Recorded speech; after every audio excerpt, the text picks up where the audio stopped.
With evening dress, he wore a tan overcoat so short that his black coat-tails hung visible 5 inches below the overcoat. But after a season or two, he lengthened his overcoat till it touched his heels, and he passed out of his tight trousers into trousers like great bags. Then, presently, he was seen no more, though the word that had been coined for him remained in the vocabularies of the impertinent. It was a hairier day than this. Beards were to the wearer's fancy, and things as strange as the Kaiserliche boar-tusk mustache were commonplace. Sideburns found nourishment upon childlike profiles.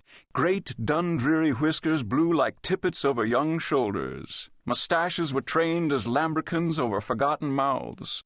And it was possible for a senator of the United States to wear a mist of white whisker upon his throat only, not a newspaper in the land finding the ornament distinguished enough to warrant a lampoon. Surely no more is needed to prove that so short a time ago we were living in another age. At the beginning of the Ambersons' great period, most of the houses of the Midland town were of a pleasant architecture. They lacked style, but also lacked pretentiousness, and whatever does not pretend at all has style enough. They stood in commodious yards, well shaded by leftover forest trees, elm and walnut and beech, with here and there a line of tall sycamores where the land had been made by filling bayous from the creek. The house of a prominent resident facing Military Square on National Avenue or Tennessee Street was built of brick upon a stone foundation, or of wood upon a brick foundation.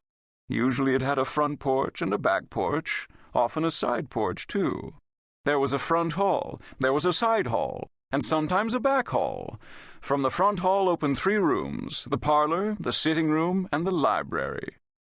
And the library could show warrant to its title. For some reason these people bought books. Commonly the family sat more in the library than in the sitting room, while callers, when they came formally, were kept to the parlor, a place of formidable polish and discomfort. The upholstery of the library furniture was a little shabby, but the hostile chairs and sofa of the parlor always looked new.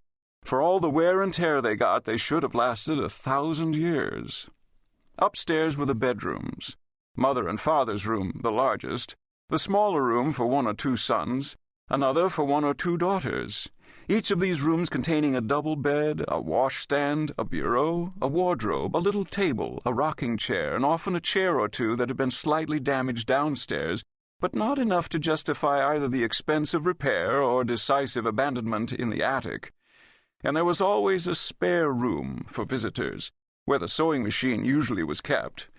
And during the 70s there developed an appreciation of the necessity for a bathroom.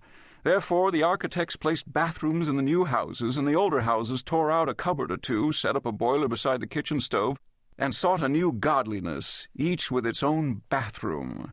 The great American plumber joke, that many-branched evergreen, was planted at this time.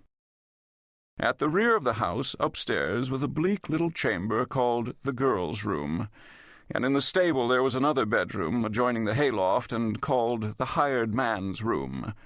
House and stable cost $7,000 or $8,000 to build, and people with that much money to invest in such comforts were classified as the rich.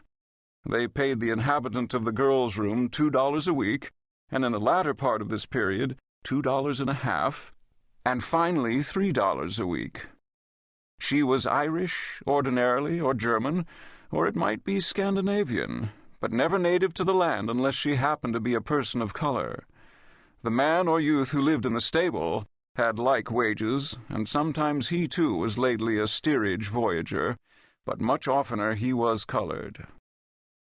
After sunrise, on pleasant mornings, the alleys behind the stables were gay. Laughter and shouting went up and down their dusty lengths, with a lively accompaniment of currycombs knocking against back fences and stable walls, for the darkies loved to curry their horses in the alley.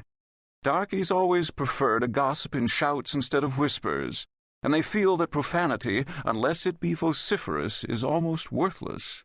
Horrible phrases were caught by early rising children and carried to other people for definition, sometimes at inappropriate moments, while less investigative children would often merely repeat the phrases in some subsequent flurry of agitation, and yet bring about consequences so emphatic.